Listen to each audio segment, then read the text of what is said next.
Bonjour Kinshasa, bienvenue dans le plateau de OS Talk Show.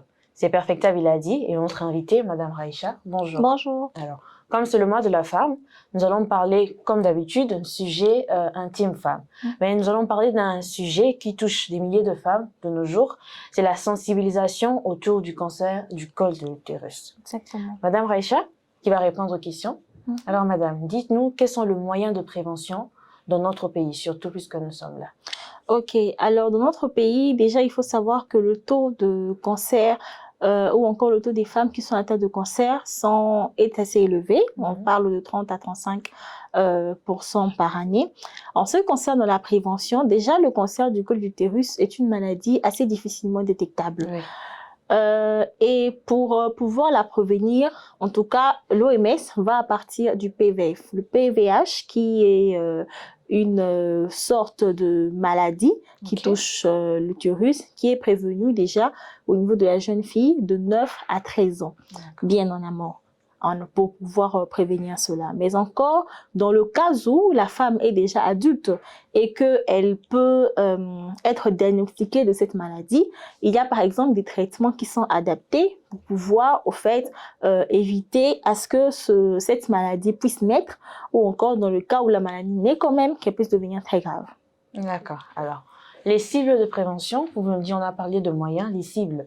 On sait bien que c'est les femmes, c'est à partir de quel âge qu'on peut quand même cibler cette maladie? Est-ce qu'elle atteint les plus jeunes ou seulement les femmes un peu plus âgées? Voilà, alors le pourcentage pour les plus jeunes, c'est vraiment assez minime. Mais elle va beaucoup plus au niveau déjà de la femme qui a la possibilité d'avoir ses règles. Parce que justement, parmi les petits symptômes, parce que comme je l'ai dit, c'est une maladie très difficile, elle est asymptomatique. Parmi les symptômes, il y a déjà l'utérus au niveau des saignements, les petits saignements, les saignements douloureux. Alors, une femme déjà qui a ses règles peut déjà être une victime susceptible à ce cancer. D'accord. Voilà un peu. Alors, qu'est-ce qu'on dit pour le moyen de sensibilisation, la prévention?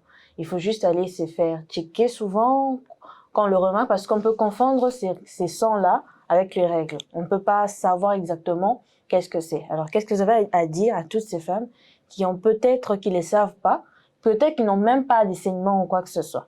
Un petit message pour toutes ces femmes. Voilà. Alors, déjà, actuellement, l'OMS, il y a des programmes, en tout cas un peu plus, je vois souvent au niveau de Kinshasa, vers la place des Oulies et autres, il y a des programmes gratuits pour le dépistage concernant le cancer de l'utérus justement. Mais il faut différencier. En tout cas, les règles et une femme qui règle normalement et une femme qui est atteinte de ce cancer, c'est différent. Au niveau de l'afflux de règles, lorsque par exemple elle a des rapports sexuels, cette femme a très mal. D'accord. Lorsque, par exemple, elle est pendant sa période de règles, les règles sortent, mais n'ont pas une bonne couleur, ou encore carrément, lorsque ça sort, c'est vraiment une douleur très atroce. Alors, ce qui est différent d'une femme qui règle normalement, sans problème, sans avoir cette maladie. Et pour pouvoir détecter, il suffit juste, comment on le dit, d'un toucher. Le simple toucher d'un gynécologue qui s'y connaît au niveau du travail, lorsqu'une femme va chez les gynécologues pour dire, bon, voilà, médecin, j'ai souvent des règles très douloureuses et la couleur n'est pas très bien, ou encore j'ai souvent des douleurs au niveau du bassin.